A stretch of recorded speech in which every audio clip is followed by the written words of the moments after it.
আসসালামু আলাইকুম। গুচ্ছ ভর্তি পরীক্ষা ২০২৪-এর বিশ্ববিদ্যালয়ের আবেদন প্রক্রিয়া শুরু হয়েছে। এই সাবজেক্ট চয়েস বা বিশ্ববিদ্যালয়ের চয়েসটা যদি তোমরা সঠিকভাবে করতে না পারো তাহলে তোমাদের পছন্দ মতো সাবজেক্ট বা পছন্দ মতো ভার্সিটি হওয়ার সম্ভাবনা খুবই কম। তো আজকে এই ভিডিওতে আমরা আলোচনা করব তোমাদের গুচ্ছের মধ্যে গুচ্ছভুক্ত বিশ্ববিদ্যালয়গুলোর মধ্যে কোন বিশ্ববিদ্যালয়ে কোন সাবজেক্টটা ভালো এবং সাবজেক্ট চয়েসের সময় তোমাদের কি কি বিষয়ে খেয়াল রাখা উচিত। তো আর দেরি না করে চলো শুরু করি। প্রথমে আমরা দেখব তোমাদের সাবজেক্ট চয়েস বা বিশ্ববিদ্যালয় চয়েসের সময় কি কি বিষয়ে খেয়াল রাখা উচিত। প্রথমত তোমাদের যে সাবজেক্টটা চয়েস করবা এই সাবজেক্টের জব সেক্টরটা কেমন। তোমাদের বিশ্ববিদ্যালয় জীবন শেষ করার পরে তোমাদের জব ফিল্ডে গেলে তোমাদের এই সাবজেক্ট থেকে কি কি সুবিধা তোমরা পাবা সেই জিনিসটা আগে খেয়াল রাখতে হবে।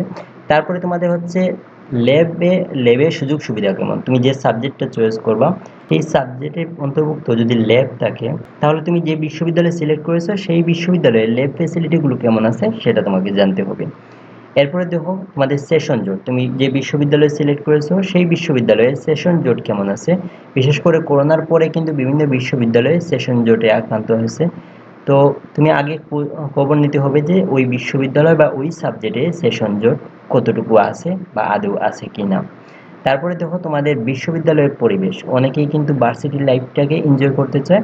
সো বা তোমাদের চাকরির ক্ষেত্রেও ভার্সিটির পরিবেশটা বা ভার্সিটির বয়স কত, এলামনাই আছে কিনা বা এরকম অনেক জিনিস কিন্তু ম্যাটার করে। তো ভার্সিটির পরিবেশটা সম্পর্কে তোমার আইডিয়া থাকা উচিত। তারপরে হল সুবিধা, তোমাদের অনেক বিশ্ববিদ্যালয় আছে যেখানে পর্যাপ্ত হল সুবিধা নেই বা ফার্স্ট সেকেন্ড ইয়ারে থাকতে হল সুবিধা পাওয়া যায় না।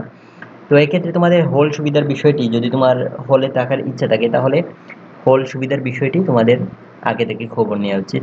তারপরে দেখো তোমাদের র্যাগিং, বিশেষ করে ফার্স্ট ইয়ারের স্টুডেন্টদের কাছে, তোমরা যারা নতুন ভর্তি হবা তোমাদের কাছে র্যাগিং হচ্ছে একটা আতঙ্ক। তো কোন বিশ্ববিদ্যালয়ে র্যাগিং কীরকম আছে, কোন সাবজেক্টে র্যাগিং কীরকম আছে এটা তোমাদের আগে থেকে খবর নেওয়া উচিত।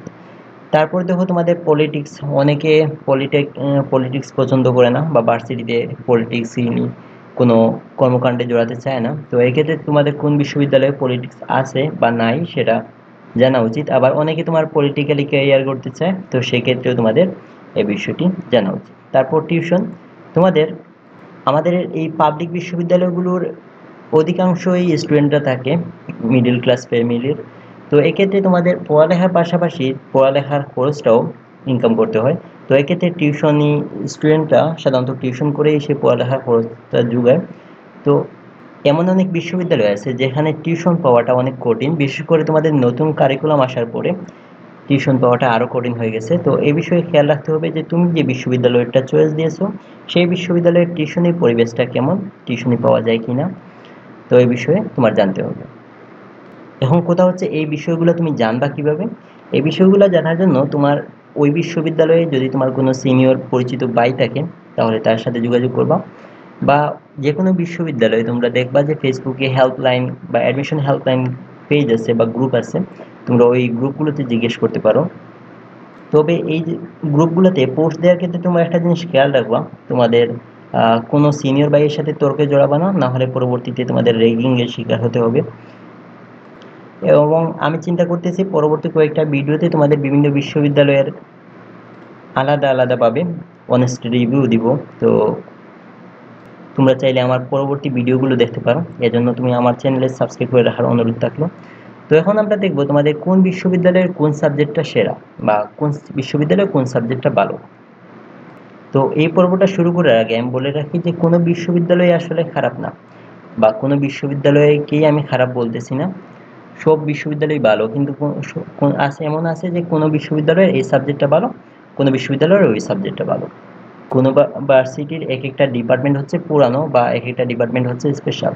তো সেই অনুযায়ী তোমাদের এই লিস্টটা করা। তো দেখো তোমাদের সিএসসি সাবজেক্টটা সাস্টের সবচেয়ে বেস্ট, তারপরে খুলনা বিশ্ববিদ্যালয়, তারপর মৌলানা ভাসানী বিজ্ঞান ও প্রযুক্তি বিশ্ববিদ্যালয়, তারপর নোয়াখালী বিজ্ঞান ও প্রযুক্তি বিশ্ববিদ্যালয়, তারপর হাজী দানেশ, তারপর বসিমুর কবি বা বঙ্গবন্ধু শেখ মুজিবুর রহমান বিজ্ঞান ও প্রযুক্তি বিশ্ববিদ্যালয় এবং তারপরে জগন্নাথ বিশ্ববিদ্যালয়। আবার বলে রাখি এই চয়েসগুলা বা এই লিস্টের যে সিরিয়ালটা, এই সিরিয়ালটা একান্তই আমার ব্যক্তিগত মতামত। অন্য পয়েন্ট অফ ভিউ থেকে বা অন্য কারো পয়েন্ট অফ ভিউ থেকে এই সিরিয়ালটা চেঞ্জ হতে পারে। তো তারপর দেখো তোমাদের ত্রিপলি জাস্টে ত্রিপলি, তারপরে সাস্ট, তারপরে হচ্ছে পাবনা বিজ্ঞান ও প্রযুক্তি, তারপরে নোয়াখালী বিজ্ঞান ও প্রযুক্তি, তারপর বসিরহাট বিপ্লবী, তারপর হাজী দানেশ এবং তারপরে হচ্ছে বরিশাল। তোমাদের এরপরে আছে সিভিল ইঞ্জিনিয়ারিং সাস্ট প্রথমে, তারপরে হচ্ছে পাবনা বিজ্ঞান ও প্রযুক্তি, তারপর বসিরহাট বিপ্লবী, তারপর হচ্ছে হাজী দানেশ। তোমাদের কেমিক্যাল ইঞ্জিনিয়ারিং সাস্টে প্রথম, তারপরে হচ্ছে ইসলামিক ইউনিভার্সিটি, তারপর হচ্ছে জাস্ট, তারপর হচ্ছে নোয়াখালী বিজ্ঞান ও প্রযুক্তি, তারপর হচ্ছে বসিরহাট বিপ্লবী এবং তারপর হচ্ছে অন্যান্য বিশ্ববিদ্যালয়। তোমাদের দেখো মেকানিক্যাল ইঞ্জিনিয়ারিং, তোমাদের মেকানিক্যাল ইঞ্জিনিয়ারিং সাস্টে সর্বপ্রথম ভালো, তারপরে হচ্ছে হাজী দানেশ এবং তারপরে অন্যান্য বিশ্ববিদ্যালয়। তোমাদের সফটওয়্যার ইঞ্জিনিয়ারিং সাস্টে সবচেয়ে ভালো, তারপরে হচ্ছে নোয়াখালী বিজ্ঞান ও প্রযুক্তি বিশ্ববিদ্যালয় এবং তারপরে হচ্ছে অন্যান্য বিশ্ববিদ্যালয়। তোমাদের আর্কিটেকচার হচ্ছে সাস্টে সবচেয়ে ভালো, তারপরে খুলনা বিশ্ববিদ্যালয়, তারপরে হচ্ছে পাবনা বিজ্ঞান ও প্রযুক্তি বিশ্ববিদ্যালয়, তারপর বৈষম্য বিপ্লবী, তারপরে হচ্ছে হাজী দানেশ এবং তারপর অন্যান্য বিশ্ববিদ্যালয়। তোমাদের আইসিটি হচ্ছে প্রথমে মৌলানা ভাসানীতে আইসিটি সবচেয়ে ভালো, এবং তারপর হচ্ছে তোমাদের ইসলামিক ইউনিভার্সিটি, তারপরে কুমিল্লা বিশ্ববিদ্যালয়, তারপরে হচ্ছে তোমাদের Noakhali science and technology university, তারপর পাবনা বিজ্ঞান ও প্রযুক্তি বিশ্ববিদ্যালয় এবং তারপরে অন্যান্য বিশ্ববিদ্যালয়। তোমাদের এরপরে আইপিএ সাবজেক্টটা হচ্ছে সাস্টে সবচেয়ে ভালো, তারপরে জাস্টে এবং তারপরে অন্যান্য বিশ্ববিদ্যালয়। তোমাদের পেট্রোলিয়াম অ্যান্ড মাইনিং ইঞ্জিনিয়ারিং সাবজেক্টটি সাস্টে সবচেয়ে ভালো, তারপরে জাস্টে এবং তারপরে হচ্ছে অন্যান্য বিশ্ববিদ্যালয়। তোমাদের ফার্মেসি সাবজেক্টটি প্রথমে খুলনা বিশ্ববিদ্যালয়ের সবচেয়ে ভালো, কারণ ফার্মেসি সাবজেক্টটা হচ্ছে খুলনা বিশ্ববিদ্যালয়ের সবচেয়ে পুরানো।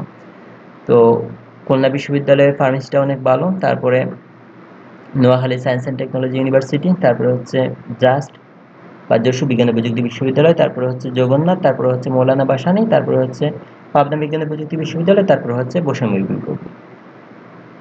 এগ্রিকালচার সাবজেক্টটা খুলনা ইউনিভার্সিটিতে ভালো, তারপরে হচ্ছে হাজী দানেশ, তারপরে হচ্ছে Patuakhali science and technology university, তারপরে হচ্ছে Noakhali science and technology university, তারপরে হচ্ছে বঙ্গবন্ধু শেখ মুজিবুর রহমান বিজ্ঞান ও প্রযুক্তি বিশ্ববিদ্যালয় এবং তারপরে হচ্ছে অন্যান্য বিশ্ববিদ্যালয়।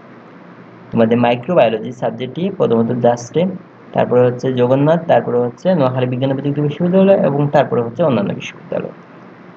তোমাদের বায়োটেকনোলজি সাবজেক্টটি প্রথমে হচ্ছে সাস্ট, তারপর হচ্ছে খুলনা, তারপর হচ্ছে ইসলামিক ইউনিভার্সিটি, তারপর হচ্ছে জাস্ট, তারপর হচ্ছে জগন্নাথ, তারপর হচ্ছে বৈষম্য বিপ্লবী বা বঙ্গবন্ধু শেখ মুজিবুর রহমান বিজ্ঞান ও প্রযুক্তি বিশ্ববিদ্যালয় এবং তারপরে অন্যান্য বিশ্ববিদ্যালয়। তোমাদের বায়োকেমিস্ট্রি সাবজেক্টটি জাস্টের সবচেয়ে ভালো, তারপরে মৌলানা ভাসানী, সাস্টের সবচেয়ে ভালো, তারপরে মৌলানা ভাসানী, তারপরে Noakhali science and technology university, তারপরে জগন্নাথ, তারপরে হচ্ছে বৈষম্য বিপ্লবী, তারপরে হচ্ছে অন্যান্য বিশ্ববিদ্যালয়। তোমাদের ফুড টেকনোলজি সাবজেক্টটি সাস্টের সবচেয়ে ভালো, তারপরে হচ্ছে ইসলামিক ইউনিভার্সিটি, তারপরে হচ্ছে জাস্ট, তারপরে মৌলানা ভাসানী, তারপরে জাস্ট, তারপরে হাজী দানেশ, তারপরে হচ্ছে নোয়াখালী বিজ্ঞান ও প্রযুক্তি বিশ্ববিদ্যালয়, তারপরে বৈষম্য বিপ্লবী।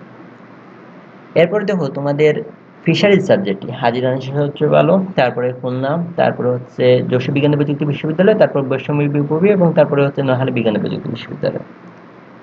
তোমাদের কেমিস্ট্রি সাবজেক্টটি প্রথমত জগন্নাথে ভালো, তারপরে হচ্ছে সাস্ট, তারপর হচ্ছে খুলনা ইউনিভার্সিটি, তারপরে হচ্ছে ইসলামিক ইউনিভার্সিটি, তারপর হচ্ছে মৌলানা ভাসানী বিজ্ঞান ও প্রযুক্তি বিশ্ববিদ্যালয়, তারপর হচ্ছে যশোর বিজ্ঞান ও প্রযুক্তি বিশ্ববিদ্যালয় এবং তারপরে হচ্ছে অন্যান্য সাবজেক্ট অন্যান্য বিশ্ববিদ্যালয়।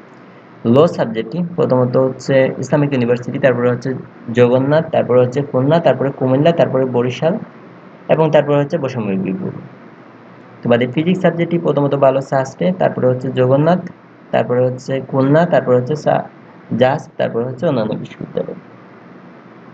তোমাদের বিজনেস অ্যাডমিনিস্ট্রেশন সাবজেক্টটি প্রথমত খুলনায় ভালো, তারপরে হচ্ছে সাস্টে ভালো, তারপরে হচ্ছে অন্যান্য বিশ্ববিদ্যালয়। অ্যাকাউন্টিং সাবজেক্টটি তোমাদের জগন্নাথে ভালো, তারপর হচ্ছে ইসলামিক বিশ্ববিদ্যালয়, তারপরে কুমিল্লা বিশ্ববিদ্যালয়, তারপর বরিশাল, তারপরে অন্যান্য বিশ্ববিদ্যালয়। তো এই ছিল মূলত তোমাদের গুচ্ছ পরীক্ষায় আসলে কোন সাবজেক্টটা কোন বিশ্ববিদ্যালয় ভালো আমার পয়েন্ট অফ ভিউ থেকে। তো আশা করি তোমাদের ভিডিওটি ভালো লেগেছে। ভিডিওটি ভালো লেগে থাকলে ভিডিওতে লাইক দাও এবং চ্যানেলটি সাবস্ক্রাইব করে রাখতে পারো পরবর্তী আপডেটগুলোর জন্য, এবং তোমার কোনো কিছু জানার থাকলে আমাকে কমেন্টে জানাতে পারো। অসংখ্য ধন্যবাদ। আল্লাহ হাফেজ।